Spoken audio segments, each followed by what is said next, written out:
Buenas noches. Muy buenas noches con todos, muchachos. Hola, hola.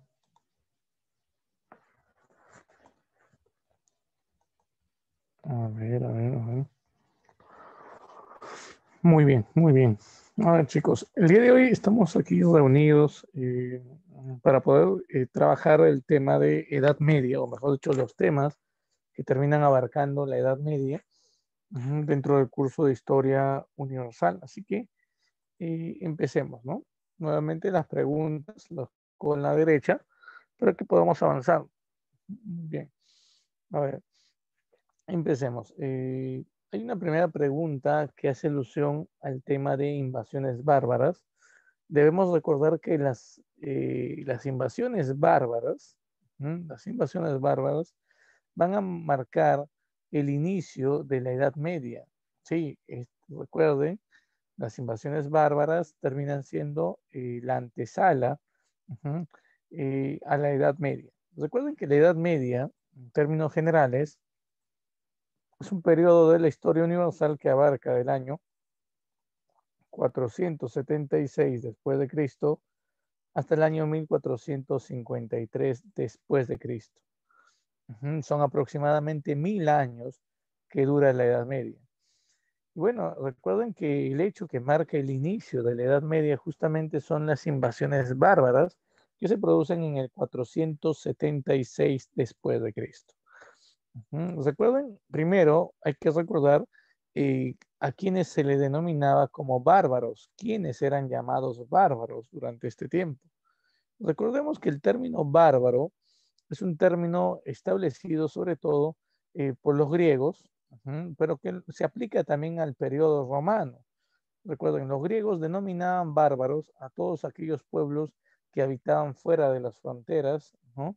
Eh, del territorio de Grecia, ¿no? Fuera de las polis. Y para los romanos igual, ¿no? Bárbaros son todos aquellos pueblos que habitan fuera de sus fronteras, ¿no? Fuera de las fronteras del Imperio Romano. Entonces es importante tomar en cuenta esta idea, ¿no? De bárbaros. Ahora, ¿m? Por otro lado, también es importante, por ejemplo, conocer que estos bárbaros eh, eran pueblos que tenían una cultura totalmente distinta a la romana. ¿Qué significa esto de cultura distinta? Significa que ellos tenían, por ejemplo, otro idioma, tenían otras costumbres, ¿no? A eso se refiere, ¿no? El término cultura. Recuerden que cultura hace alusión a todo, ¿no? Lo que caracteriza a una sociedad, ya sea los aspectos, ¿no? Materiales, ¿no? O en todo caso también los aspectos intelectuales. Bueno, por otro lado, debemos también tomar en consideración, muchachos, lo siguiente. ¿Cuáles fueron los motivos por el cual los bárbaros invadieron el Imperio Romano de Occidente? Recuerden que la mayoría de pueblos bárbaros tienen una economía basada en la agricultura y en la ganadería. Debido a un problema climático, una crisis climática, un descenso de la temperatura en la zona norte de Europa, esto motiva a los bárbaros a invadir en busca de tierras el Imperio Romano de Occidente. ¿Por qué no Oriente? Es muy buena esa pregunta, ¿no? ¿Por qué no invaden Oriente? ¿Por qué invaden Occidente? Lo que pasa es que las tierras fértiles, sobre todo, se encontraban en la zona eh, de Occidente, ya que recuerden que la economía del Imperio de Occidente se basaba principalmente en la agricultura, a diferencia de la economía en la que se basaba el Imperio Romano de Oriente, que era principalmente el comercio. Eso es algo que debemos tomar en cuenta inicialmente. Bueno, por otro lado, también es importantísimo, por ejemplo, señalar cuáles fueron las causas que motivaron a las invasiones bárbaras. Una de las primeras causas viene a ser esto, una búsqueda de tierras fértiles. Búsqueda de tierras fértiles. Eso hay que tomarlo en cuenta. Pero también hay otra causa, la presión que ejercían los hunos. Los hunos son uno de los tantos pueblos bárbaros que también van a ingresar al Imperio Romano de Occidente, pero los hunos son un pueblo de procedencia asiática, son pueblos asiáticos.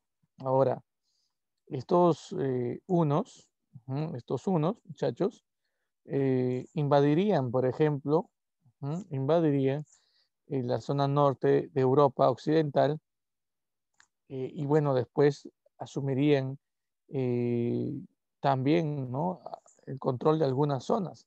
Ahora, vamos a conocer, por ejemplo, cuáles son las invasiones que se producen. Bueno, vamos a dividir incluso las invasiones en dos momentos. Hay invasiones pacíficas y hay invasiones obviamente violentas, ¿no?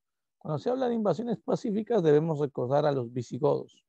Ellos son los que ingresan de forma pacífica al Imperio Romano de Occidente. Claro, ¿a qué se refiere esto de que ingresan de forma pacífica? Lo que pasa es que muchos de estos visigodos terminan pactando con el emperador romano, llegan a un acuerdo. Recuerden que el imperio romano hace mucho tiempo que no se expande. Como el imperio no se expande un buen tiempo, entonces esto genera lo siguiente. Esto genera problemas, ya que recuerda, eh, en primer lugar, en primer lugar, al no expandirse, no obtienen esclavos y no obtienen tierras. Y es importante las tierras y los esclavos para el sostenimiento de este imperio, por supuesto. Ujú. Entonces, al no obtener, por ejemplo, esclavos, eso generaba una limitación económica porque la producción agrícola empezaba a disminuir. Eso generaba, obviamente, el encarecimiento del precio del trigo y de sus derivados. eh, y al no obtener, por ejemplo, al no obtener también tierras, eso también limitaba en algún aspecto en la economía del imperio, ya que la mejor manera de que el emperador termine, por ejemplo, pagándole por sus servicios militares a aquellos soldados encargados de la defensa del imperio era entregándole o esclavos o tierras. Pero como el imperio no se había expandido por más de 100 años, esto generó un problema. Por lo tanto, esos problemas van a ser suplidos por los visigodos. El imperio necesita fuerza militar, necesita un grupo de soldados que defiendan sus fronteras. Los visigodos van a ser los llamados a esto. Pero también el imperio necesita mano de obra agrícola en las tierras. Los visigodos van a trabajar, ¿no? Van a trabajar para el imperio cultivando, produciendo alimentos. Van a ser convertidos en colonos. Para que me entiendan, ¿qué es un colono? Colono es un hombre libre, que trabaja al servicio de otra persona, en este caso también del imperio romano, a cambio de poder vivir en un espacio. Prácticamente los romanos van a dejar a los visigodos habitar dentro del imperio romano del occidente con la condición de que ellos trabajen a favor del imperio, ya sea cultivando o en todo caso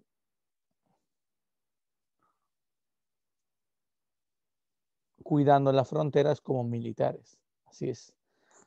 Ahora, por otro lado, también debemos conocer cuáles son las invasiones violentas. Los demás pueblos germanos, ostrogodos, érulos, burgundios, anglosajones, francos, vándalos, invadieron de forma violenta el Imperio Romano de Occidente.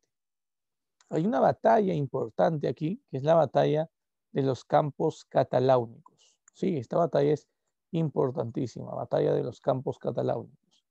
En el 451 después de Cristo, los romanos, al ver que Atila, líder de los hunos, y sus soldados habían ingresado a sus dominios, los romanos encomiendan la tarea de detener a Atila al general Flavio Aecio, general que enfrentaría a los visigodos en esta zona. Para esto, los romanos se unieron a otros pueblos. Los romanos se unieron a los alanos, a los visigodos, incluso también hay apoyo franco. Esta coalición encabezada por romanos terminó poniendo fin al avance de los hunos al mando de Atila. Por eso es importante esta batalla. Ahora, obviamente también es importante, muchachos, conocer, por ejemplo, qué pasó después de las invasiones. El Imperio Romano se destruye y los territorios del Imperio Romano pasan ahora a ser parte, ¿no?, de los territorios de nuevos reinos. Los pueblos invasores se establecen en diversas regiones y forman reinos independientes. Por ejemplo, los visigodos, los que habían ingresado de forma pacífica, decidieron sublevarse contra la autoridad romana porque ya no querían trabajar de forma gratuita al servicio del imperio, querían un pago por, obviamente, por su trabajo, y así empieza, muchachos, no te olvides, eh, un enfrentamiento entre los romanos y los visigodos. La batalla de Adrianópolis decidió la suerte de estos dos pueblos. Los visigodos lograron derrotar a los romanos y después de esta victoria se establecieron en la península ibérica, en lo que hoy es justamente territorio de España y Portugal. Ahí está. Otro pueblo importante, por ejemplo, son los vándalos, un pueblo que inicialmente se estableció en lo que llamamos hoy España, en la zona de Hispania en ese tiempo, que después se ubicaron en la zona de Cartago. Cartago se ubicaba en la zona norte de África, en lo que actualmente es Túnez. Entonces, esa va a ser, por ejemplo, la participación. Los vándalos van a terminar saqueando también la ciudad de Roma en una oportunidad. Otro pueblo que termina ingresando al imperio fueron los érulos. Los érulos, bajo el mando de Odoacro, su líder, son los que pusieron fin al imperio romano. Son los que prácticamente destronaron al último emperador romano, Rómulo Augustulo, un adolescente nada más. Así está. Bueno, tiempo después los érulos serían incluso expulsados por los ostrogodos, otro pueblo bárbaro de origen germano que se establecieron en la zona de Italia. Ahí están los ostrogodos. También es importante hablar, por ejemplo, de los anglosajones, pueblo bárbaro que se ubicó en la zona de Britania, o lo que actualmente llamamos Gran Bretaña o Inglaterra. Fueron 7 reinos en total, formaron una heptarquía, es decir, existieron 7 reinos autónomos, independientes aquí, y es importante mencionarlos. Ahora, por otro lado, también es sumamente importante hablar del caso de los francos. Los francos se establecieron en lo que actualmente denominamos nosotros como las Galias, ¿no? No te olvides. Y bueno, también hay que conocer cuáles son las consecuencias, chicos. Una de las consecuencias, por ejemplo, viene a ser nuevos aportes a Europa. Los bárbaros, por ejemplo, terminaron aportando, ¿no?, el uso de jabones, el uso de embutidos, el empleo, por ejemplo, de colchones, ¿no? Y otras cosas más, como por ejemplo, ¿no?, la elaboración de los toneles de vino, el derecho consuetudinario, esto es importantísimo. Los romanos tenían un derecho escrito, los bárbaros tienen un derecho oral, un derecho memorizado, que justamente se basa en la costumbre. A ese derecho basado en la costumbre se le llama derecho consuetudinario, no te olvides. Y hay unas prácticas denominadas como los juicios de Dios o las ordalías. Eso se hacía para poder medir la culpabilidad de una persona frente a un delito. Pero fue una pregunta, ¿y cómo funcionaba esto? Fácil, ¿no? Para poder demostrar si una persona, por ejemplo, era culpable o no de un delito, se hacía una prueba. La prueba podía desarrollarse en base a fuego o agua, ¿no? Por ejemplo, si era fuego, la persona tenía que caminar, ¿no?, cierta distancia, llevando en sus manos un fierro caliente.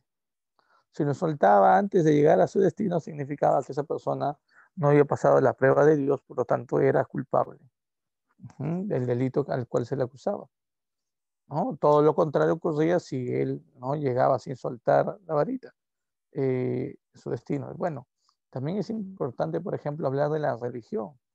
Los bárbaros aportan nuevos dioses.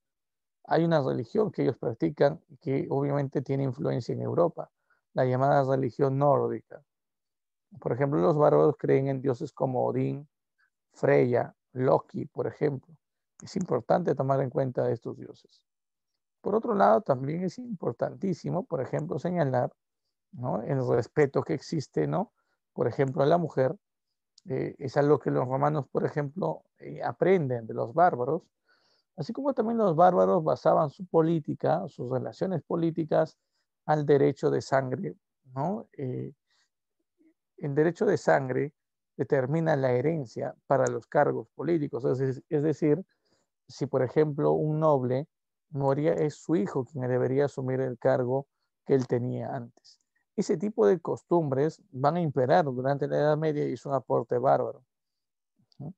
Así como también el idioma de los bárbaros se termina mezclando al idioma latín de los romanos y surgen así las llamadas lenguas, las lenguas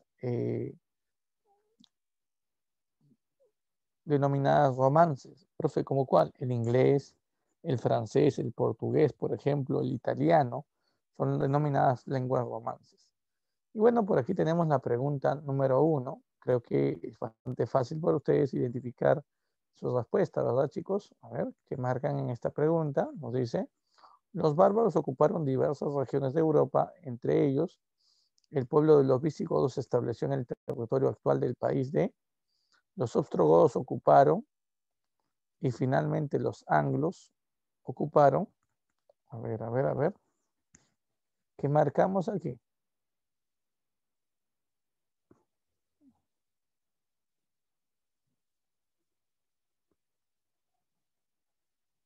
A ver, ¿cuál sería tu respuesta? Muy bien por ahí, Yair, excelente. Ujú, muy bien. A ver. ¿Qué marcan esa pregunta? Fácil, ¿no? Solamente se trata de ubicar a los pueblos bárbaros en los territorios, ¿no? De los actuales países. Claro, aquí la respuesta, muy bien. La respuesta aquí, chicos, viene a ser la alternativa A, pues. Claro, los visigodos se establecieron en España, los ostrogodos en Italia, ¿no? Y los anglos actualmente en lo que llamamos Inglaterra. Pues ahí está. Bueno, también tenemos otro tema que es recordar el Imperio Bizantino. Hay que recordar primero que el Imperio Bizantino no es otra cosa que parte del Imperio Romano. A ver, para poder entender bien, quiero que prestes atención a esta imagen. Tras la muerte del emperador Teodosio, el Imperio Romano se dividió en dos grandes imperios. El Imperio Romano de Occidente, que caería producto de las invasiones bárbaras, como hemos visto, y el Imperio Romano de Oriente, que sobreviviría por 1000 años más. 1000 años más, sí. En la Edad Media, al Imperio Romano de Oriente no se le va a conocer así, sino se le va a dar el nombre de Imperio Bizantino. Eso es algo que debemos tomar en cuenta. Sí, a este imperio, durante la Edad Media, se le va a denominar como Imperio Bizantino. No te vayas a olvidar. Sí, así lo vamos a llamar. En la Edad Media, llamamos a este imperio como Imperio Bizantino. Y justamente de eso vamos a hablar. Pero hacer una pregunta, ¿y de dónde sale el término bizantino? Esta ciudad que está por aquí, muchachos, es la ciudad de Constantinopla, una ciudad fundada por un emperador emperador romano llamado Constantino, lleva su nombre. Pero antes de llamarse esta ciudad Constantinopla, ese mismo lugar era conocido en tiempos de los griegos como Bizancio. Como el idioma oficial del Imperio Bizantino fue el griego, decidieron utilizar el nombre griego de la capital para poder denominar así a su imperio. Si la capital era Constantinopla y su nombre griego era Bizancio, entonces este imperio le vamos a llamar como Imperio Bizantino. Pues ahí está. Y ahí viene el origen, ¿no? No te olvides para este nombre. Importante tomar en cuenta eso, muy importante. Ahí está. Ahora, ¿qué territorios abarca este imperio? ¿No? Por señalar su ubicación. Abarca, recuerden, la zona de Europa Oriental, sobre todo la península de los Balcanes, la antigua Grecia. Abarca también la península de Anatolia, esta zona que se llama Asia Menor o Turquía.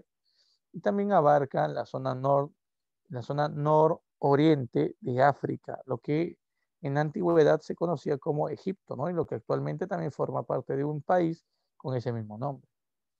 Y Egipto era importante para el imperio, por supuesto. La presencia del río Nilo jugó un papel importante en la economía de este imperio bizantino. Egipto se convirtió en un gran granero del imperio, es decir, en una zona que abastecía de una gran cantidad, sobre todo de trigo. Ahora, por aquí tenemos una imagen, ¿no?, que hace alusión al emperador más importante del Imperio Bizantino. Su nombre fue Justiniano.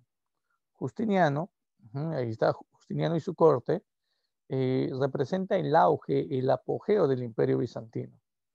Justamente, si hablamos, ¿no?, si queremos hablar de un gobierno, tenemos que recordar el gobierno de Justiniano. Justiniano tenía como objetivo reconstruir el Imperio Romano de Occidente. No, reconstruir el Imperio Romano de la Antigüedad. ¿A qué me refiero con Imperio Romano? O sea, reconstruir la unidad del imperio, ¿no? O sea, el Imperio Romano antes de la división. Si él gobernaba Oriente, ¿no?, lo que a él obviamente le tocaría hacer es volver a conquistar esta zona, chicos. Volver a conquistar Occidente, ya que este territorio había caído invadido por los bárbaros. Es por eso que con su objetivo, ¿no?, ya firme, lo que hace, o lo que termina realizando, por ejemplo, Justiniano es iniciar una campaña de expansión. No te vayas a olvidar, iniciar una campaña de expansión. Ahora, una de las cosas que, por ejemplo, debemos nosotros siempre tomar atención es que, por ejemplo, Justiniano logra campañas militares exitosas frente a diversos pueblos bárbaros gracias a sus dos generales, Belisario y Narcés. Quiero que observen el mapa que tenemos por aquí.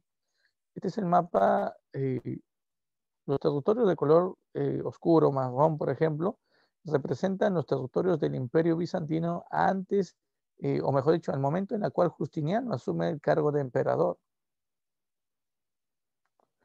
Y las zonas de naranja, las conquistas hechas de naranja, son los territorios conquistados, ¿no?, por Justiniano a favor del Imperio Bizantino.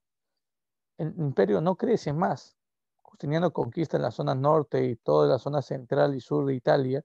También conquista Cartago y parte de la zona del norte de África y también el sur de España. Esa es la máxima expansión del Imperio Bizantino. Entonces, en su afán por reconstruir la unidad del Imperio Romano, logró la máxima expansión. Eso es algo que debemos tomar en cuenta nosotros, no olvidarnos. Ahora, por otro lado, las obras durante su gobierno son importantes. Por ejemplo, construye un hipódromo, el hipódromo de Constantinopla, una iglesia llamada la Iglesia de Santa Sofía, y en el plano del derecho, en el plano legal, Justiniano ordenó la recopilación del derecho romano. O sea, las leyes del antiguo imperio romano fueron recopiladas durante su gobierno. Eso lo terminó realizando, por ejemplo, un jurista, un abogado llamado Triboniano, dando así origen a una gran obra llamada el Corpus Juris Civilis. ¿Qué significa esto? En latín, al español, cuerpo del derecho civil. Sí, eso es lo que significa. Cuerpo del derecho civil. Esta obra se divide en 4 partes, no te olvides. ¿Cuáles son esas 4 partes? Las institutas, que es una especie, ¿no?, de manual, ¿no?, o introducción a la obra, donde sobre todo se va a notar una especie de resumen de los temas o de lo que trata en verdad la obra. Tenemos también las pandectas, que se conocen también con el nombre de digesto. Las pandectas o digestos representan algunas recomendaciones de antiguos juristas romanos de cómo, por ejemplo, desempeñar, ¿no?, o cómo tomar cada decisión, o cómo interpretar, por ejemplo, las leyes a la hora de tomar un veredicto. Entonces es importante, ¿no? Esto es más un estilo de jurisprudencia, chicos. Y tenemos también el códex o código. En la parte del códex o código, aquí se encuentra recopilado las leyes romanas. Y también tenemos, por ejemplo, las novelas. Novelas, sí, recuerden, las novelas o nuevas. ¿Qué vienen a ser? Son las nuevas leyes, vienen a ser las nuevas leyes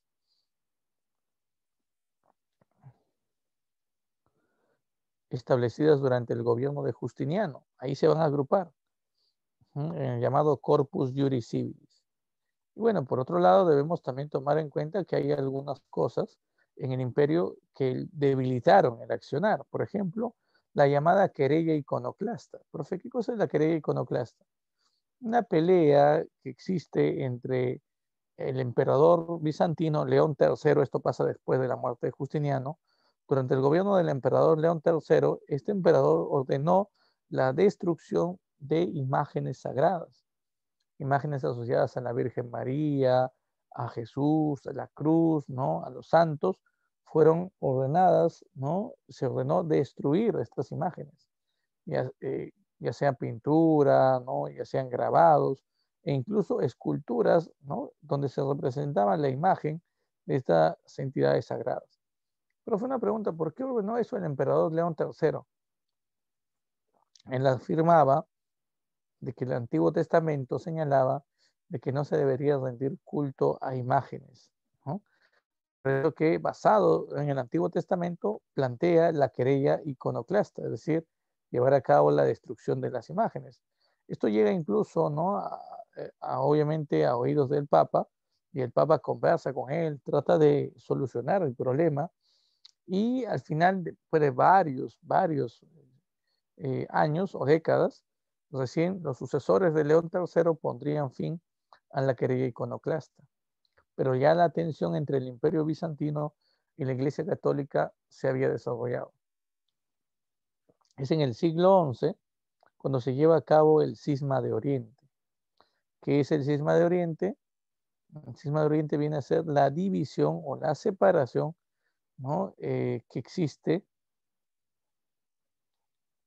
entre el Imperio Bizantino, la división o separación del Imperio Bizantino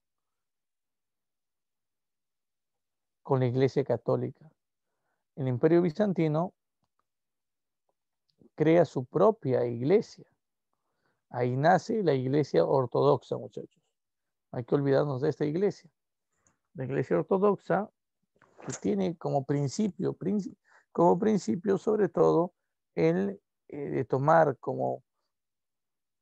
base, como base religiosa el Antiguo Testamento. Ellos siguen al pie de la letra el Antiguo Testamento. Es importante señalarlo. Bueno, por otro lado, también es importante, por ejemplo, en base a esto, tratar de responder la pregunta 2, muchachos. Dice, uno de los principales aportes del Imperio Bizantino fue el Corpus Juris Civilis. Este consistió en, a ver, ¿qué marcamos aquí? Pregunta no complicada, ¿no? Pregunta bastante fácil. A ver.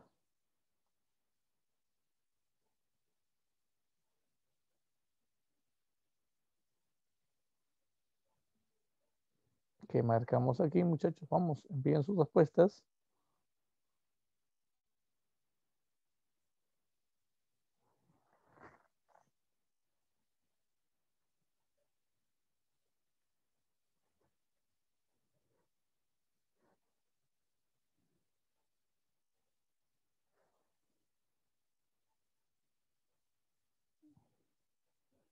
Muy bien. Por ahí, Cruz.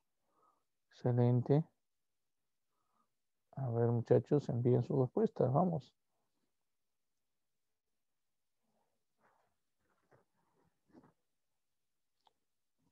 No está complicado, ¿verdad? Muy bien, claro. El Corpus Juris Civilis no es otra cosa que una recopilación de las leyes romanas, ¿no? De la legislación romana. Ujú, claro. Y bueno, también se van agregando, ¿no? Algunas normas, ¿no? Algunas leyes de tiempos de Justiniano, ¿no? En las novelas. Ahí está. Pero básicamente es la recopilación del derecho romano. Recuerden que el derecho es el aporte más importante de los romanos a la historia. Ahí está. Ahora, un dato importante que debemos recordar es que con la caída de la capital del Imperio Bizantino, Constantinopla, cuando cae en 1453, Ese hecho es considerado como el fin de la Edad Media y marca el inicio de la Edad Moderna. ¿Ya? Importante. Ahora, tenemos por aquí la respuesta, la C. Muy bien, y bueno, también tenemos por aquí otro tema, árabes. El tema de árabes, muy preguntado. Los árabes son originarios, no te olvides, de esta zona de Asia. Ellos se originaron en esta península, que lleva justamente el nombre del pueblo, Península Arábiga, no te olvides, ¿sí? En este territorio, bueno, en esta zona geográfica, ubicada en la zona sur-occidental de Asia, no existe gran cantidad de suelos fértiles, ¿no? Mayormente es desierto ese territorio, lo cual nos muestra que la principal actividad económica de este pueblo, nos muestra que la principal actividad económica de este pueblo fue el comercio y no la agricultura, obviamente. Entonces es importante tomar en cuenta eso. Esa zona de Asia, como es la zona más cercana de Asia a Europa, se le conoce también con el nombre de Cercano Oriente. Ese es el nombre con el cual también podemos conocer a este lugar. Ahora, el comercio de los árabes va a ser un comercio muy importante porque gracias a la actividad comercial los árabes van a poder comunicar, van a poder unir la zona de Asia y la zona de Europa. Eso es importante tenerlo en cuenta. Ahora, por otro lado, también recuerden que hablar de los árabes es hablar de la figura de Mahoma. Mahoma es importante, ¿no? Cuando se habla de los árabes. En un comienzo podemos hablar de la historia árabe en dos etapas. Un periodo preislámico antes del Islam y un periodo islámico.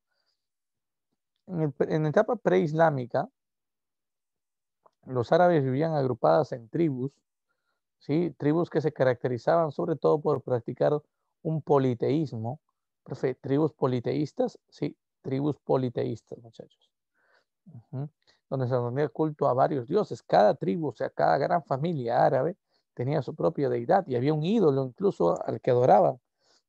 Y se peleaban constantemente, había luchas entre las tribus, sobre todo por tomar el control de territorios fértiles. ¿Ya? Eso es importante tenerlo en cuenta, muy importante. Ahora, por otro lado, por ejemplo, eh, las tribus tenían momentos de tregua, había momentos de tregua. Esos momentos de tregua entre las tribus árabes, sobre todo se terminaban desarrollando cuando ellos se encargaban de peregrinar, o sea, cuando ellos se encargaban de visitar la ciudad de la Meca.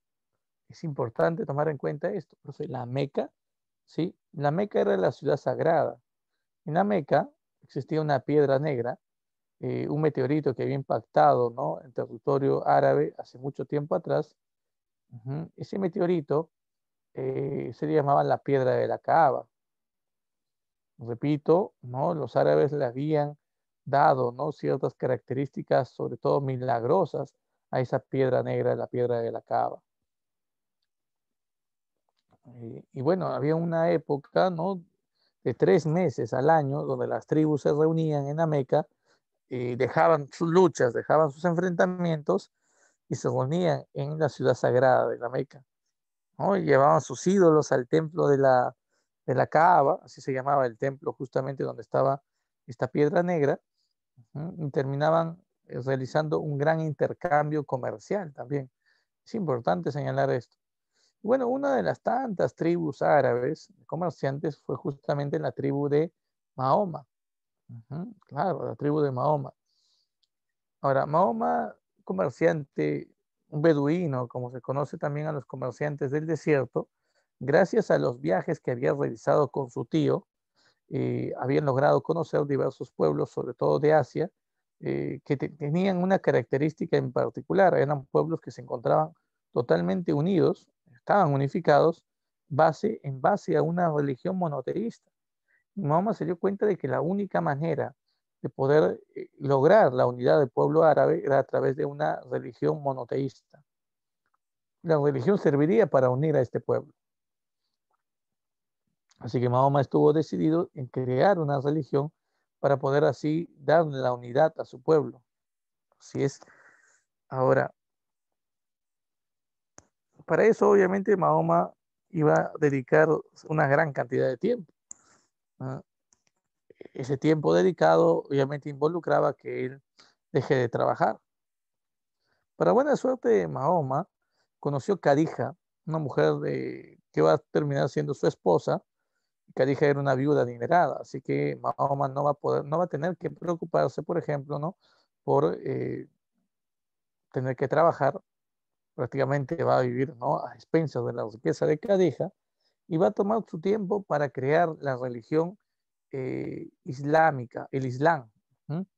Una religión que sirvió para lograr unificar a las tribus árabes, pero esto no fue fácil. Primero su familia termina recibiendo, ¿no? El Islam, ¿no? como religión, y luego Mahoma trata de imponer el Islam ante las otras tribus árabes en la ciudad de la Meca. El dios al cual se adoraba en la religión de Mahoma, el Islam, era el dios Alá, un dios que no podía ser representado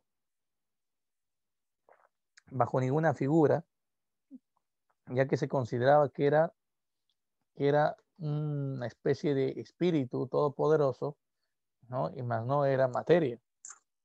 Entonces Mahoma, cuando trata de predicar el Islam, cuando trata de predicar, ¿no? lo importante que es el que se adore a un solo Dios, que Alá es su Dios verdadero, ¿no? Y que deben dejar las tribus de adorar a sus falsos ídolos, las tribus no aceptaron. Incluso Mahoma fue amenazado por la tribu de los Coraichitas, que eran los que protegían la ciudad de la Meca. Eh, Mahoma, Mahoma, al terminar siendo amenazado, tuvo que huir. Esa huida que hace Mahoma se le conoce con el nombre de la Égira. ¿De dónde a dónde escapa? Escapa de Meca a la ciudad de Medina. Este hecho, ocurrido en el 622 después de Cristo, es considerado por los árabes como el año cero. El año cero, profe. Sí, el año cero, muchachos. Recuerden que el calendario, por lo tanto, que utilizan los árabes es un calendario totalmente distinto al nuestro. Para ellos, ¿no? el año cero no es el año en que nace Jesús, sino el momento en el cual Mahoma llevó a cabo la Égira. Después de varios años, Mahoma decidió volver a la Meca con una gran cantidad de soldados, todos conversos al Islam, dispuestos a acabar con todas aquellas personas que no aceptaban el Islam como religión. Y es así como estableció por la fuerza la religión islámica y unificó a las tribus árabes. Mahoma vivió varios años todavía en la ciudad de Medina hasta su muerte. A la muerte de Mahoma se eligió a los sucesores de él. A los sucesores de Mahoma, chicos, se les conoce con el nombre de califas. ¿Ya? Vamos a poner aquí, tenemos una pregunta número 3. A ver, pregunta sencilla, muchachos. Dice, la huida de Mahoma de la Meca a Medina se denominó, a ver, ¿cómo se llamó? A la huida de Mahoma de Meca a Medina. Y dice así, tras su muerte asumieron el gobierno los, a ver.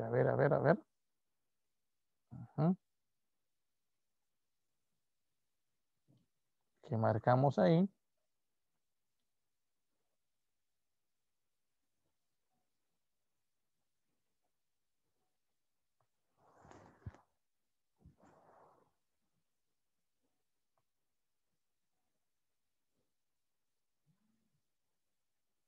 Claro, aquí la huida de Mahoma se denomina Égira.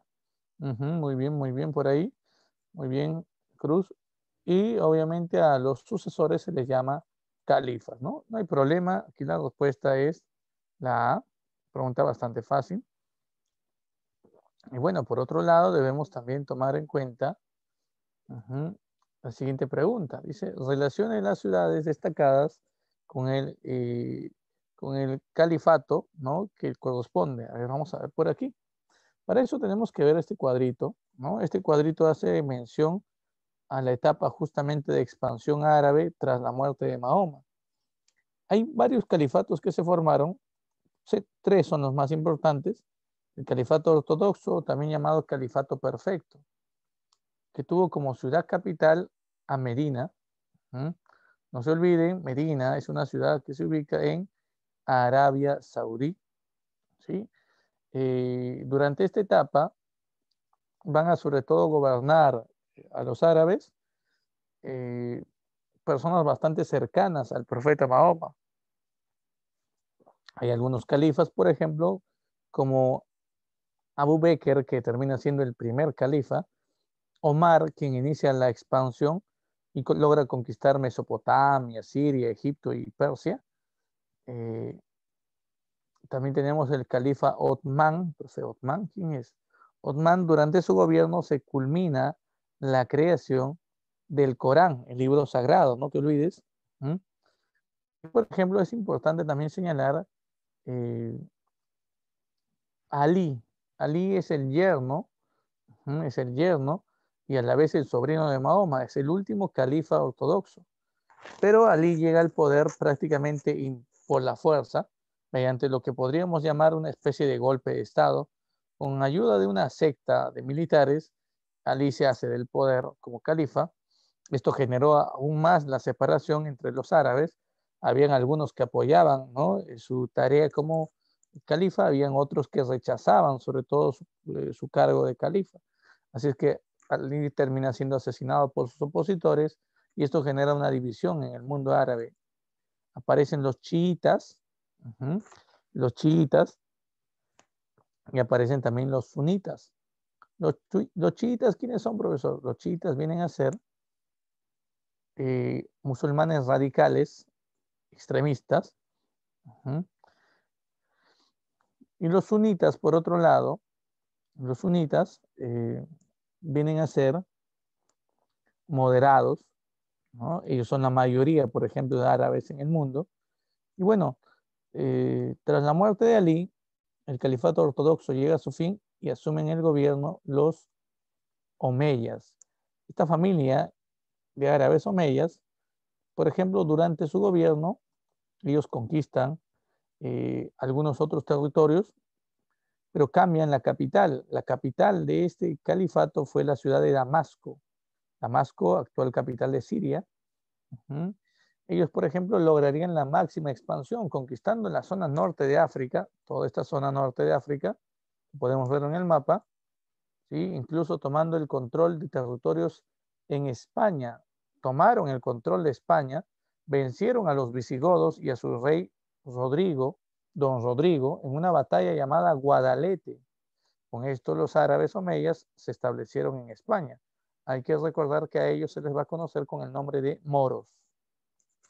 Moros, ¿no? Ese es el término que se le va a dar. Ellos van a estar ahí prácticamente establecidos 800 años, muchachos. Bueno, estos árabes quisieron conquistar incluso más territorios de Europa Occidental. Se lanzaron en la conquista de las Galias, lo que hoy se llama Francia, pero fueron derrotados, fueron frenados por los francos. Fueron derrotados por los francos. Es importante tomar en cuenta esto. Ahora, una de las cosas que también debemos señalar, por ejemplo, es que los abásidas terminaron asesinando a todos los miembros de la familia Omeya, solo un príncipe escapó, y los abásidas asumen el gobierno formando un nuevo califato que tuvo como capital la ciudad de Bagdad, ¿no?, lo que antiguamente se llamaba Babilonia. Babilonia.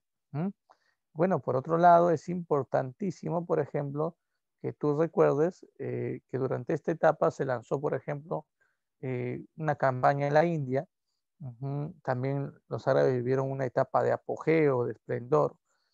Y bueno, así es como prácticamente va a terminar, ¿no? Los abásidas conquistaron a los turcos se volvieron musulmanes, con el paso del tiempo los turcos se sublevaron en contra de los abásidas y se independizaron, conquistando, acabando con la monarquía o con la familia abásida del poder.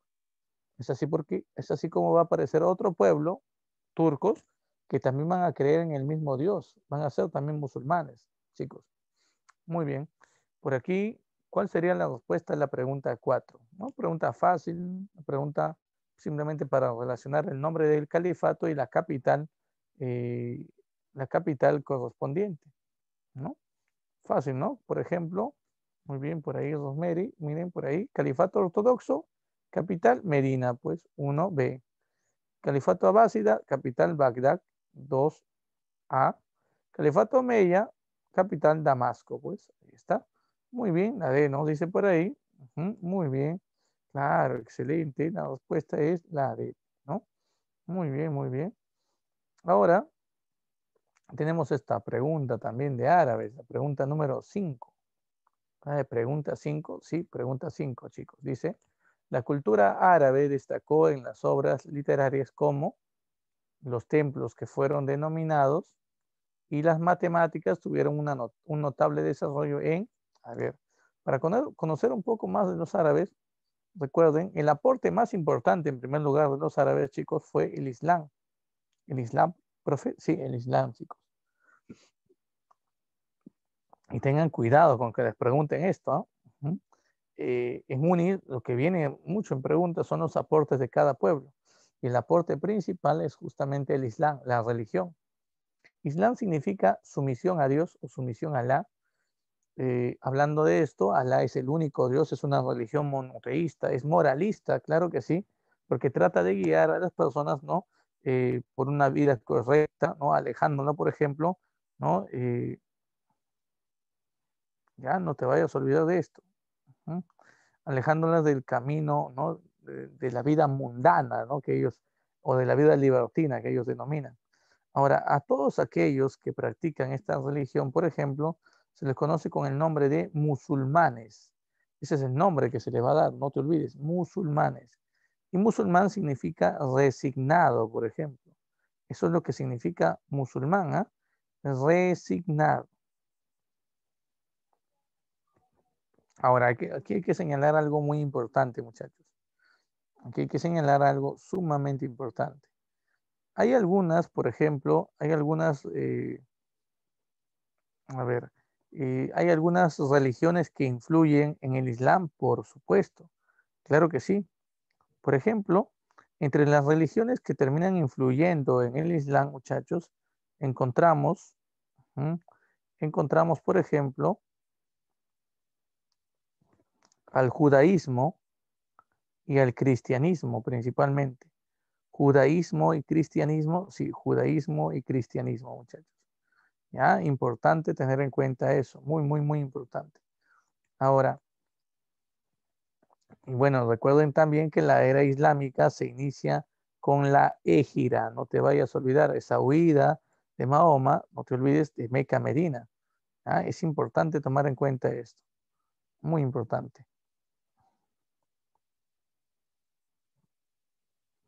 Ahora, por otro lado,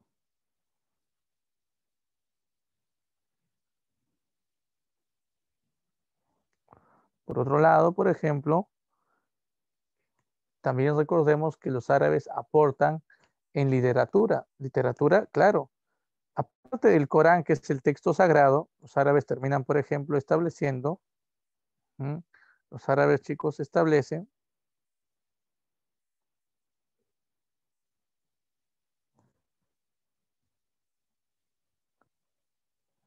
la creación de las 1001 noches. Es una obra anónima, ¿no? Que viene estando compuesto por una serie de cuentos, ¿no? Una serie de cuentos, relatos como Sinbad el Marino, Ali Baba y los 40 ladrones, por ejemplo, ¿no? Importantes, importantes lecturas que de repente en tu infancia has escuchado. Ahora, por otro lado, también los árabes en arquitectura construyen, por ejemplo, grandes fortalezas llamadas alcazares, así como también construyen eh, palacios llamados alcazabas y templos denominados como mezquitas. Así es. Y bueno, recuerden que también ellos buscaron dos cosas, el llamado elipsis de la muerte, o mejor dicho, el elipsis de la vida, ¿no? Recuerden que podía ser frente a la muerte y darle a la persona la vida eterna, así como también la piedra filosofal. ¿Qué cosa es eso, profesor? Era una piedra que era capaz, ¿no? De convertir el plomo en oro. Buscaron y buscaron esto, no lo tuvieron, obviamente, ¿no? pero lo que sí encontraron es un montón bueno, descubrieron nuevos elementos químicos, así como también ellos aportaron, por ejemplo, a las aleaciones de metales. Todo esto va a contribuir a un desarrollo muy importante de lo que vendría a ser en el futuro la química. Por eso es que los árabes impulsaron la protoquímica. En aspectos de, por ejemplo, de los medicamentos, en la farmacopea, los árabes crearon el jarabe, destilaron el alcohol, descubrieron, por ejemplo, la tuberculosis. Son cosas muy importantes que hicieron los árabes. Ahora, en matemática, los árabes sobre todo fueron eh, los impulsores, chachos, del álgebra. No te olvides, sí, el álgebra es uno de los principales aportes árabes. Muy bien, por ahí Rosmery nos dice la D. ¿Qué opinan los demás, chicos? Respuesta en la D. A ver, a ver. Sí, literaria, las mil y una noches, muy bien. Los templos se llaman mezquitas y claro, el aporte en matemática es el álgebra, por supuesto. Claro, aquí está la respuesta, la D, muy bien.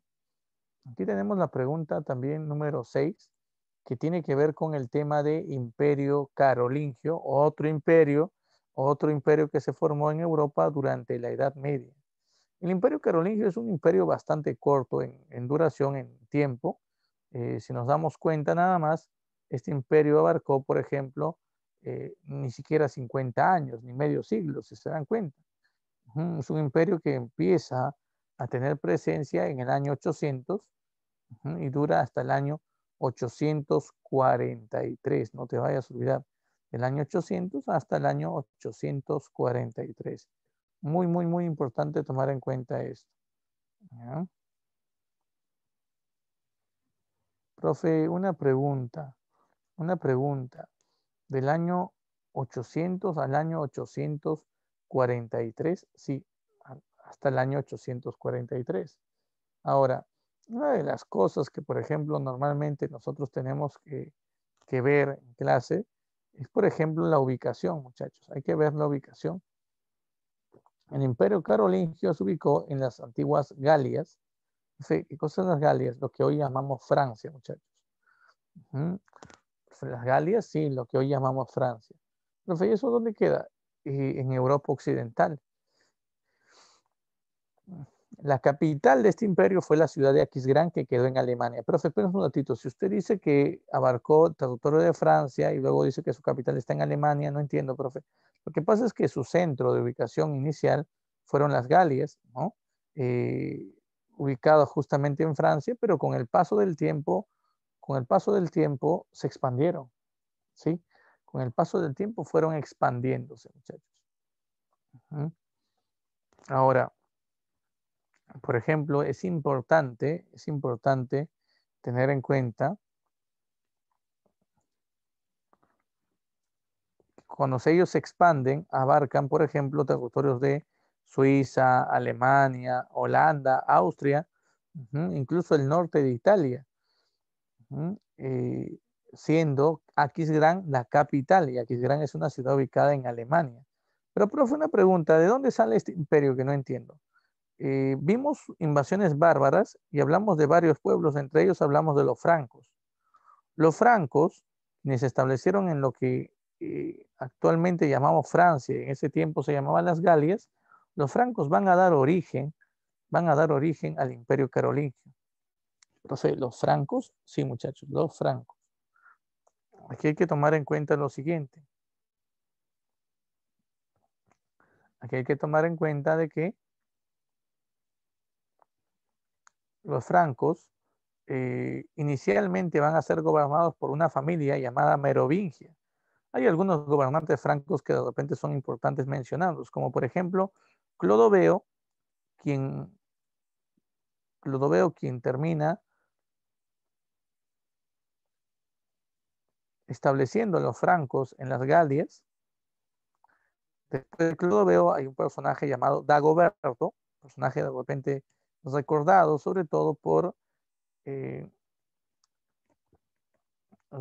sobre todo por haber llevado a cabo la ley sálica, una ley que prohibía a las mujeres, por ejemplo, heredar los bienes del padre. Bueno, también es importante, por ejemplo, tomar en cuenta, es muy importante tomar en cuenta que tras la muerte de Dagoberto empezó una etapa en el reino franco conocido como la etapa de los reyes holgazanes. Los reyes holgazanes, sí, un periodo de crisis política donde los reyes merovingios no se encargaban de las funciones del Estado y todo esto recaía en manos de los mayordomos. Los mayordomos. Uno de estos mayordomos importantes, por ejemplo, fue Carlos Martel, o Carlos simplemente, ¿no? Quien se ganó el apelativo de Martel, que significa martillo, por la dureza con la que luchó contra los árabes. Él dirigió las tropas francas deteniendo a los árabes en la batalla de Poitiers, no te olvides. Por eso justamente en la pregunta 6 nos dice, ¿no? Los francos detuvieron a los musulmanes en la batalla de, aquí la respuesta sería Poitiers. Y esa victoria es dirigida, sobre todo, ¿no? Los francos eran dirigidos por Carlos Martel. Tras esto, su hijo Pipino, así se llamó su hijo, Pipino el Breve, asumió el cargo de mayordomo de palacio. Mayordomo es un noble de palacio, para que me entiendas. Y mientras Pipino el Breve fue mayordomo, el último, bueno, quien reinaba sería el último rey holgazán de ese tiempo, Childerico III, así se llamaba, Childerico III. Ahora, es importante, por ejemplo, ¿ya? Es importante que tú recuerdes sobre todo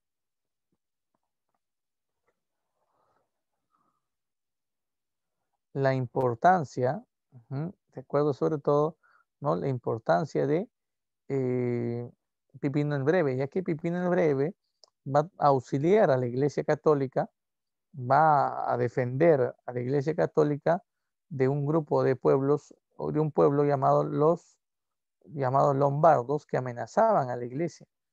En una forma de agradecimiento por el apoyo brindado, la Iglesia terminó destronando a Childerico III, al último holgazán, y nombrando a Pipino el Breve como rey. Sí, fue coronado como rey de los francos. Así es. Y es así, como los mayordomos, no, la familia de mayordomos, Eristal se llamaba, pasaron a gobernar el reino franco. Ya es importante tomar en cuenta eso, muy importante. Ahora, por otro lado, el hijo de Pipino el Breve, Carlos, quien es recordado como Carlomagno, fundó el imperio carolingio. Aquí lo tenemos. Este es el imperio. Este es el imperio carolingio. ¿Está? Sí, nos damos cuenta, el imperio abarca la zona de Europa Occidental y esta justamente es la máxima expansión del imperio carolingio. Sí, es la máxima expansión del imperio carolingio. Ahora, es importante mencionar algunas acciones, por ejemplo, que llevó a cabo Carlomagno. Por ejemplo, una de las acciones de Carlomagno fue tratar de conquistar los territorios que antes habían formado parte del Imperio Romano de Occidente. Su objetivo, recuerden, su objetivo es reconstruir el Imperio Romano de Occidente, ese imperio que había sido dominado por los bárbaros. Entonces, dentro de todas sus campañas, destaca, por ejemplo, la conquista que logra del territorio, por ejemplo, de Lombardía, la zona norte de Italia es conquistada por él. También conquista a los sajones del norte de Alemania y también trata de conquistar lo que es en ese tiempo la España musulmana. Lamentablemente es un fracaso. No sé por qué. Porque las tropas musulmanas de España lograron derrotar, ¿no? A un puñado de hombres de Carlomagno que se encontraban dirigidos por su sobrino. Sí, el sobrino de Carlomagno, Rolando, en la batalla de Guadalete, pierde contra estos musulmanes árabes de España y muere. La muerte de su sobrino generó que Carlomagno ordene la creación de un cantar de gesta que cuente las hazañas de un héroe francés. Ese héroe francés es obviamente su sobrino, Rolando. Es así como se forma el cantar de gesta, llamado cantar de Roldán. No te olvides, es importante este cantar de gesta. Y bueno, hay que señalar también algo aquí importante. Carlomagno, para poder fundar su imperio, tuvo que aliarse a la Iglesia Católica. Y la alianza fue bastante fácil. El Papa terminaría coronando a Carlomagno como emperador, y a cambio de eso, Carlomagno eh, ayudaría a la Iglesia a expandir el cristianismo. Por eso es que Carlomagno, a todo pueblo que conquistaba Carlomagno, él trataba de convertir a ese pueblo al cristianismo. Por eso es importante tomar en cuenta eso. Por eso es muy importante tomar en cuenta eso. Muy bien, entonces ahí tenemos ese dato importante. Y bueno, también hay que recordar, por ejemplo, que Carlomagno dividió su imperio para mejorar el gobierno de su imperio, decidió dividirlo de la siguiente manera. Si este era su imperio, lo dividió en provincias. ¿Sí? Provincias internas y provincias externas. A las provincias internas se le dio el nombre de condados, y cada condado era gobernado, obviamente, por un conde. Las provincias externas recibían el nombre de marcas, que eran zonas militarizadas y estaban bajo el gobierno de un marqués, así es, un marqués, mientras que un conjunto de condados o de marcas unidos formaban un ducado. Y el ducado era un territorio gobernado por un duque.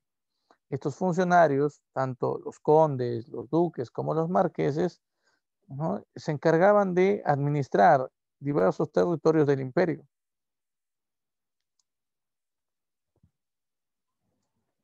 Ahora, ¿cómo Carlomagno se daba cuenta?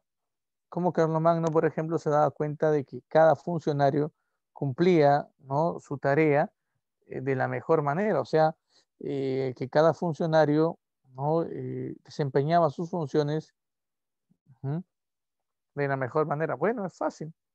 Había un personaje llamado el Mici Dominici.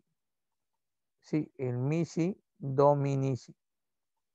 O sea, Mici Dominici, sí, el Mici Dominici, cuyo nombre significa los ojos y oídos del emperador. Eh, Era el supervisor de provincias, era el fiscalizador, no te olvides. Únicamente llevaba informes al emperador. Gracias a los informes que el Michi Dominici le daba a Carlomagno, Carlomagno podía tomar una decisión como, por ejemplo, sancionar a una autoridad. Eso es importante.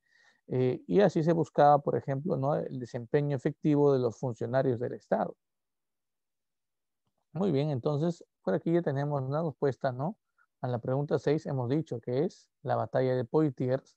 Claro que sí, ahí está, la batalla de Poitiers. Muy bien, por otro lado, también es importante, por ejemplo, en este tiempo, para ese contexto es importante, muchachos, es importante que, por ejemplo, tú también recuerdes esta otra pregunta. Miren, ahí está. A ver, esto es para ustedes, ¿no? Dice, tras la muerte de Carlomagno subió el trono ¿quién? A ver, muy buena la pregunta. Carlomagno representó el apogeo del imperio carolingio, recordemos, la etapa de apogeo, de esplendor, ¿no? De máxima expansión, de auge. Pero tras su muerte, asumiría el gobierno su hijo. ¿Profe, quién es su hijo? Ludovico Pío, también conocido como Luis el Piadoso. Ahora, durante su gobierno, prácticamente el desarrollo del imperio se termina estancando. Y tras la muerte de Ludovico Pío, el imperio recae en manos de Lotario, nieto de Carlomagno, hijo de Ludovico Pío, pero sus dos hermanos, Carlos el Calvo y Luis el Germánico, quisieron quitarle territorios, así que se inicia una lucha y lo obligan, después de 3 años de lucha, lo terminan obligando a dividir el imperio. Es así como el imperio carolingio se divide. Es así como se divide en tres partes, mediante el Tratado de Verdún. ¿Ya? Tratado firmado en el año 843. Por lo tanto, aquí la respuesta es la C. ¿Sí? Esa es la respuesta. Ahí está. Muy bien. Sigamos. Vamos con una pregunta ahora. Número 8. Ahí está. Un tema muy conocido también, el tema de feudalismo. Es importante, por ejemplo, cuando hablamos de feudalismo, lo más importante en el feudalismo, chicos, es el feudo. Recuerden, aquí se llama feudo. El feudo no es otra cosa que una gran extensión de territorios. Ese es el feudo. Ahora, recuerden que durante la Edad Media, aquellas personas que tenían, ¿no?, la propiedad sobre estas grandes extensiones de tierra, se les denominaba como señores feudales. Pero de nada les servía a ellos tener grandes propiedades como el feudo si no tenían a personas que trabajen para él o para ellos. Es por eso que era importante la presencia, era muy importante la presencia de los llamados siervos. ¿Quiénes eran los siervos? Eran campesinos que trabajaban al servicio del señor feudal. A cambio de un lugar donde vivir en el feudo, esos campesinos tenían que trabajar para el señor feudal. Así es. Por eso es que hay que conocer, por ejemplo, en primer lugar, muchachos, hay que conocer, ¿no?, las características, ¿no? Los elementos son bastante fáciles. El elemento, el feudo. ¿Qué cosa es? Una gran extensión de tierras. El dueño del feudo es el señor feudal. Y el campesino que trabaja para el señor feudal se le llama siervo. Hay otro elemento que se llama vasallo. El vasallo es un noble que es prácticamente el asistente del señor feudal, no te olvides. Sí, recuerden, el vasallo es un noble que viene a ser como un asistente del señor feudal. Importante tomar en cuenta eso, muy importante. Ahora, por otro lado, por ejemplo, ¿no?, cuando analizamos nosotros las características, por ejemplo, económicas, debemos tomar en cuenta nosotros lo siguiente. ¿Sí? Cuando se habla de características económicas, atención con esto, cuando se habla de características económicas, muchachos, tenemos que mencionar primero que la principal actividad económica durante la época del feudalismo, durante la época feudal, era sin duda la agricultura, pues, teniendo como actividad secundaria o complementaria en ese tiempo, teniendo como actividad complementaria la ganadería, pues, segunda actividad importante. Ahora, ¿qué pasó con la actividad del comercio durante la época del feudalismo? El comercio, muchachos, terminó estancándose. Profe, estancándose, sí, recuerden esto. El comercio terminó estancándose. Ahora, ¿por qué? Varias cosas. Primero, conflictos entre señores feudales, las diferentes monedas que existían entre un feudo y otro. Eso, por ejemplo, dificultaba mucho las relaciones comerciales entre un feudo y otro. Y bueno, sobre todo el criterio denominado así, autarquía feudal. Esto era una especie de norma, ¿no? Se establecía de que cada feudo era independiente. Cada feudo era independiente, sí. Cada feudo era independiente económicamente. ¿Eso qué significa? Eso significa que, por ejemplo, el señor feudal, por ejemplo, el señor feudal tenía la obligación de abastecer con recursos eh, a los habitantes del feudo. Si algo hacía falta en el feudo, el señor feudal tenía la responsabilidad de conseguirlo. Eso se llama autarquía feudal. Importante tomar en cuenta esto. Ahora, por otro lado, también es importante conocer las características sociales. Debemos recordar que durante el feudalismo existían tres estamentos sociales. Estamentos, recuerden, hace alusión a grupos sociales de ese tiempo. ¿Cuáles son esos estamentos? ¿Cuáles son? Tenemos, por ejemplo, el estamento de los bellatores. Profe, una pregunta, ¿quiénes son los bellatores? Es la nobleza, son los nobles. Ahora, durante el feudalismo hay dos tipos de nobles. ¿Cuáles son esos dos tipos de nobles? Tenemos a los señores feudales y tenemos también a los vasallos. Hemos dicho que el vasallo es el asistente del señor feudal. Es un noble también y es asistente del señor feudal. No te olvides, es importante tomar en cuenta eso. Ahora, también es importante, por ejemplo, conocer a los oradores. Profe, ¿quiénes son los oradores? Los oradores son los miembros de la iglesia, chicos, son parte del clero, no te olvides. ¿Mm? Y aquí recordemos que tenemos dos grupos, el alto clero y el bajo clero. Alto clero, el papa, el cardenal, el arzobispo, el obispo. Y el bajo clero, los curas, ¿no? Los párrocos, por ejemplo, están ahí. También es importante, por ejemplo, muy bien, Rosemary, gracias, hablar de los laboradores. Profe, ¿quiénes son los laboradores? Los laboradores vienen a ser aquellos que trabajan, de ahí viene el nombre de laboratorio, de labor es trabajo, aquellos que trabajan en la tierra. Estamos hablando de los campesinos. Ahora hay que tener en cuenta, hay que tener en cuenta que aquí se habla, ¿no? Por ejemplo, ¿no? De dos tipos de campesinos, los campesinos libres y los campesinos no libres. Profe, no entiendo, ¿a qué se llama campesino libre? El campesino libre es aquel que no es dominado por el señor feudal. Estoy hablando de los villanos, por ejemplo. Mientras que el campesino libre, el campesino no libre, mejor dicho, es el siervo. Es el que trabaja al servicio del señor feudal. Importante, por ejemplo, conocer esto, ¿no? No te olvides, siervos y villanos. Por otro lado, es también importante conocer las características políticas. Entonces, características políticas, sí, por ejemplo, durante el feudalismo primaba la poliarquía feudal. ¿Qué es eso, profesor? La existencia de varios señores feudales, la existencia de varios señores feudales en Europa. Esa es la poliarquía feudal. Así como también es sumamente importante, por ejemplo, ir recordando la soberanía feudal.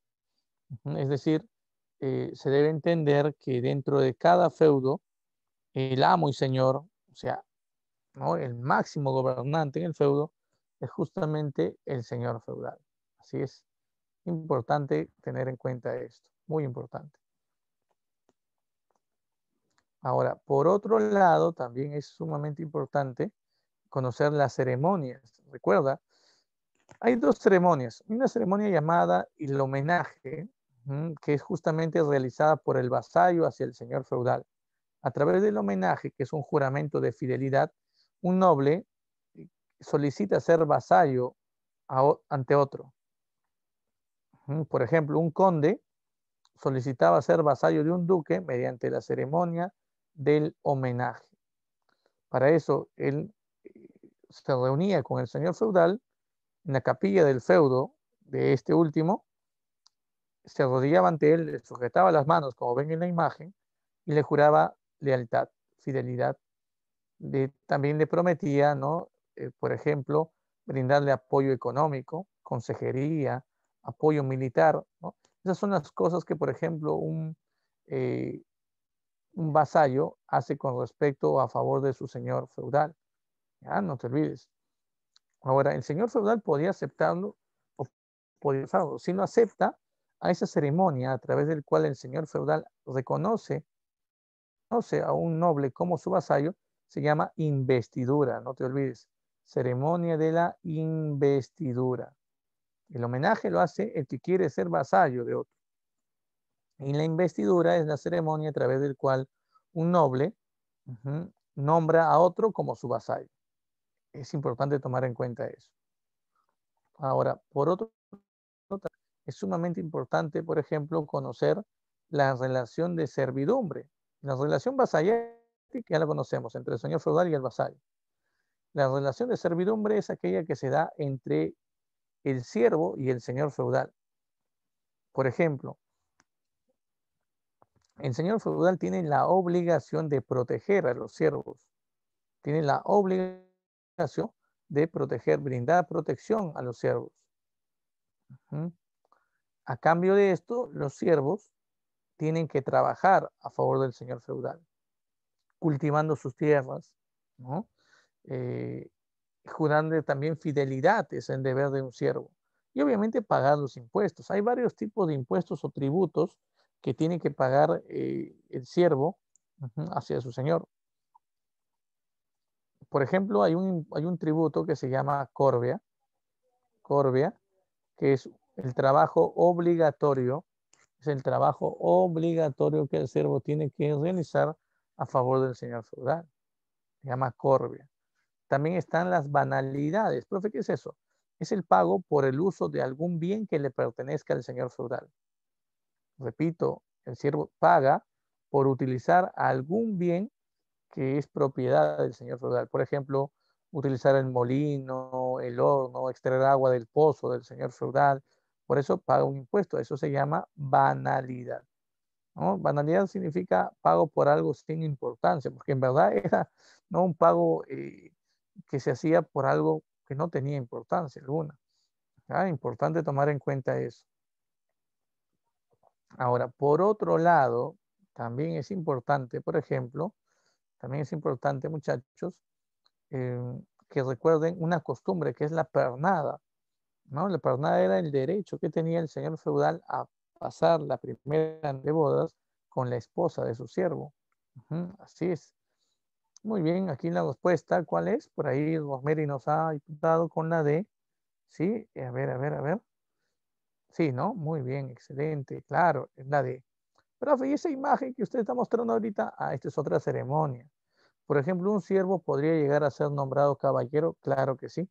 Si el siervo, por ejemplo, realizaba alguna acción destacada en beneficio del señor feudal o de algún familiar del señor feudal, el señor feudal podía nombrarlo caballero mediante la ceremonia del espaldarazo, que como ustedes pueden apreciar en la imagen, es una ceremonia a través del cual el señor feudal coloca su espada en el hombro derecho y luego levanta por encima de su cabeza y pasa la espada al hombro izquierdo.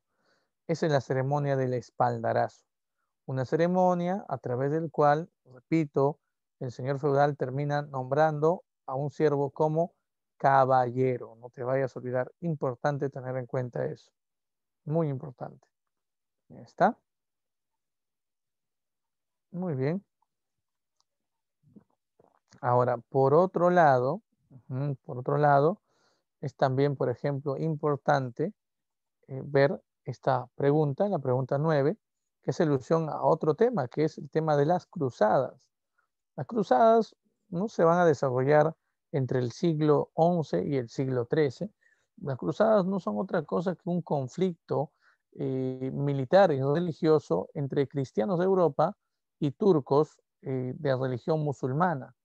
Los turcos habían iniciado una expansión y en su proceso de expansión habían conquistado, por ejemplo, una ciudad que era muy importante para la Iglesia Católica, Jerusalén. Pero también habían amenazado la ciudad de Constantinopla. Estaban a punto de tomar Constantinopla, que era la capital del Imperio Bizantino. Ante esto, el emperador bizantino, Alejo I, escribe una carta pidiendo apoyo al Papa Urbano II. En la carta le explica, ¿no?, de que los cristianos ortodoxos, o sea, los que estaban en el Imperio Bizantino, recuerden que ellos habían fundado su propia iglesia, y los cristianos católicos deben unirse frente a un enemigo en común, que es justamente el Imperio Turco, ¿no? Él les dice, ¿no?, de que los turcos, un pueblo de infieles, han logrado tomar el control de la ciudad sagrada de Jerusalén y que es necesario que los cristianos se unan para recuperar Tierra Santa.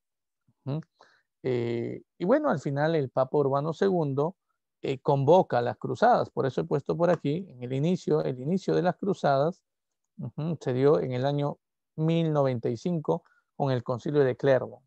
Ahora, obviamente que hay intereses, ¿no? Hay intereses, hay motivos, ¿no?, que tiene, por ejemplo, la iglesia, que tienen también los nobles para llevar a cabo este conflicto. ¿Cuáles son los intereses?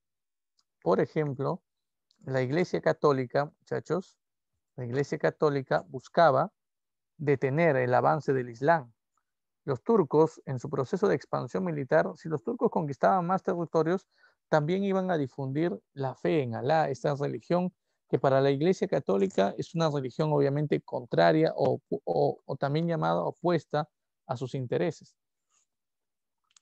Además de esto, recuerden, la Iglesia ambicionaba todavía recuperar el control ideológico sobre las personas.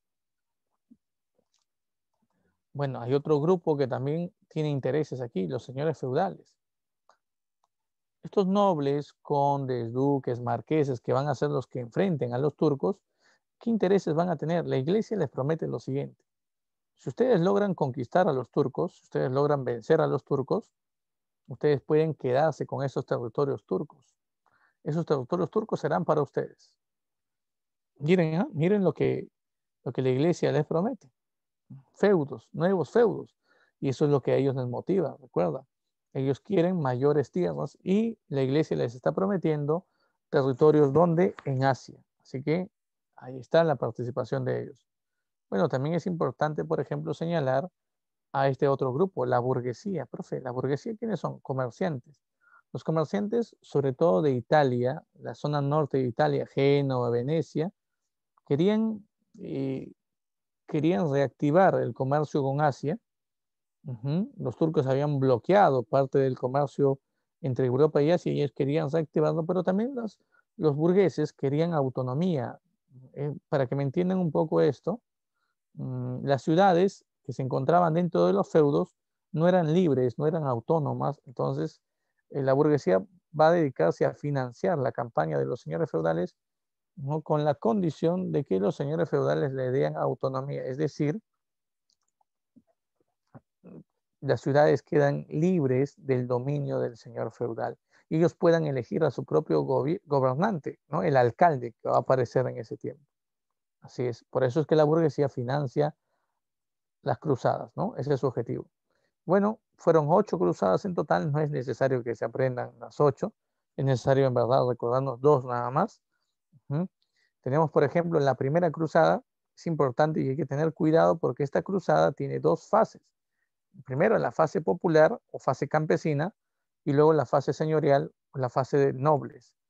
En la fase popular destaca Pedro el Ermitaño, un predicador que dirigió a un grupo de campesinos para enfrentar a los turcos. Él aseguraba de que Dios lo había elegido, ¿no? Para guiar a los campesinos y recuperar Tierra Santa. Al final fue un fracaso, los turcos los vencieron. Y también tenemos, por ejemplo, en la fase señorial, esta sí fue organizada por la Iglesia Católica, tenemos a un personaje llamado Godofredo de Boillón. Este noble dirigió a un gran ejército feudal, muchos señores feudales, con el objetivo de recuperar Jerusalén y lograron recuperar Jerusalén. Esta es una cruzada importante por eso, porque con esta victoria los cristianos lograron tomar el control de Jerusalén al menos por un tiempo. Se crearon órdenes religiosas como la orden de los templarios, que serviría para proteger un templo importante en Jerusalén, el templo del rey Salomón, y la orden de los hospitalarios, que era una orden dedicada sobre todo al cuidado de los heridos, ¿no? Al cuidado también de los enfermos y enterrar a los caídos, eso es importante. Por eso es que esa orden tenía como uniforme negro, Ahora, lamentablemente, bueno, los cristianos habían fundado una serie de reinos, como ustedes pueden ver aquí en la imagen, varios reinos como el condado de Edesa, el principado de Antioquía, el reino de Jerusalén, el condado de Trípoli, reinos cristianos, pero uno por uno estos reinos fueron cayendo en manos de los turcos. Eso generó, por ejemplo, la Segunda Cruzada. Cuando cae el condado de Edesa, hay una amenaza que Jerusalén estaba a punto de caer en manos de los turcos y la iglesia nuevamente convoca. En esta oportunidad, los reyes que fueron convocados fueron el rey Luis VII, el monje de Francia, y el emperador Conrado III del Sacro Imperio Romano Germánico. Esas tropas fueron derrotadas por los turcos. Por lo tanto, como consecuencia del fracaso en la Segunda Cruzada, los turcos recuperaron el control de Jerusalén. La iglesia convoca ahí a la Tercera Cruzada. Esta es importante, chicos. Esta cruzada es llamada también la Cruzada de los Reyes. Aquí van a luchar, o bueno, van a ser convocados para la lucha 3 gobernantes. Por ejemplo, Felipe II Augusto de Francia, Federico I, apodado Barbarroja del Sacro Imperio Romano Germánico, lo que es Alemania en ese tiempo. Ricardo I, apodado Corazón de León, un rey inglés. Bueno, ¿qué pasa con Federico I? Se ahoga, muere mientras estaba dando un baño, algo terrible. Su ejército pensaba que era una especie de maldición y bueno, decidieron no luchar al final, regresaron a su país. Felipe II Augusto de Francia decidió iniciar un conflicto con los ingleses para apoderarse del control total de la zona de Normandía, un territorio que había estado en disputa durante varios años entre ingleses y franceses. Al final tampoco va a luchar él. El único que enfrenta a los turcos y al sultán Saladino de ese tiempo, el sultán es el líder militar y religioso de los turcos, fue Ricardo I Corazón de León, quien perdió. Pero a pesar de que este personaje pierde el conflicto, a pesar de que pierde, él logra algo muy importante. Logra un permiso especial para que los cristianos puedan visitar Jerusalén. Por eso esa cruzada es importantísima. Bueno, la Cuarta Cruzada es llamada también la Cruzada Falsa. Es una cruzada que tiene como destino Constantinopla y no Jerusalén. La dirigieron los comerciantes de Italia. El objetivo era liberar Constantinopla y reactivar el comercio de especias, de seda con Asia. Al comienzo fue exitosa, habían logrado algunas victorias, incluso fundaron un imperio llamado el Imperio Latino de Oriente, pero al poco tiempo este imperio cae, los turcos obtienen victorias y ellos fracasan. Por eso que también es un fracaso. Y bueno, la quinta, sexta, séptima y octava cruzada fueron todas victorias turcas. Por lo tanto, como consecuencia de esto, se debilita el poder de la iglesia, los señores feudales también pierden poder, empieza la crisis del feudalismo y quienes aprovechan esto para concentrar nuevamente fuerza son los gobernantes, los reyes. Y bueno, también el comercio se llega a reactivar gracias a las cruzadas y se evita el avance de los turcos a Europa, ¿no? Aparentemente los turcos tenían la idea de conquistar Europa, pero gracias a las cruzadas este objetivo turco nunca se llegó a cumplir. En la pregunta 9, ¿qué respuesta podemos darle, muchachos? A ver, en tercera cruzada destaca la participación de, aquí debe ser Ricardo Corazón de León, ¿verdad? Rey inglés. Importante tomar en cuenta este personaje. Muy bien. Aquí la respuesta en la 9 es la C, no te olvides, Ricardo Corazón de León. Y tenemos también la pregunta número 10 para poder acabar, ¿no? La 10 hace referencia a la etapa de la Baja Edad Media. ¿Qué es la Baja Edad Media? Al periodo comprendido entre el siglo XIII y XV se le llama Baja Edad Media. Es una etapa de crisis del sistema feudal. Y miren, aquí nos preguntan, ¿no? ¿Cuál es la alternativa correcta respecto a la etapa de la Baja Edad Media? Nos dice, 1, Inglaterra y Francia se enfrentaron en la Guerra de los 100 años verdadero. Sí, en verdad duró 116 años ese conflicto. Se pelearon por la zona de Normandía. Juana de Arco es una heroína francesa que destaca aquí. El verdadero, la 1. 2, aparición de gremios, ferias y ferias en Europa. No, los gremios y ferias ya habían aparecido a partir del siglo XI, no es a partir del siglo XIII. Lo que pasa es que mientras se dan las cruzadas, las ciudades vuelven a ser ejes de vida para las personas, pero también ejes del comercio. Eso se llama renacimiento urbano comercial. La 2 es falso, fue siglo XI, no es siglo XIII. 3, gran descenso demográfico en las principales ciudades europeas, sí.